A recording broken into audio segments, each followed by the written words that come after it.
যদি আপনার হাতে 20 মিনিট সময় থাকে তাহলে ঝটপট বানিয়ে ফেলুন মজাদার এই ঝাল পিঠা, যেটা দিয়ে মেহমান আপ্যায়ন অথবা বিকেলের নাস্তা একদম জমে যাবে। প্রথমে কাঁচামরিচ, আদা এবং রসুন আমি ভালোভাবে পিষে নিব। আপনারা ঝালটা আপনাদের পছন্দ অনুযায়ী দিবেন। এরপরে একটি কড়াইয়ের মধ্যে পানি দিয়ে মরিচ এবং আদা রসুন পেস্টটা দিয়ে দিব। এখন পানিটা ফুটে উঠলে আমি হলুদ এবং লবণ দিয়ে দিব আর একটি ছাঁকনির সাহায্যে উপরের ছালগুলো ভালোভাবে তুলে নিব।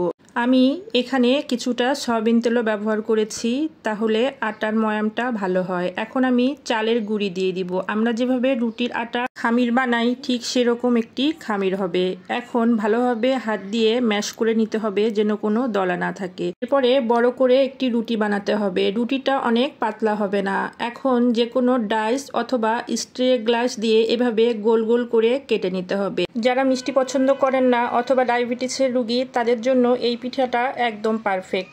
এই পিঠাটা আপনারা মিষ্টি, পায়েস অথবা চিকেন বিফের সাথেও খেতে পারেন। এখন ডুবো তেলের মধ্যে ভালোভাবে এপিট ওপিট করে লাল লাল করে ভেজে নিয়ে গরম গরম পরিবেশন করলেই রেডি হয়ে যাবে মজাদার ঝাল পিঠা।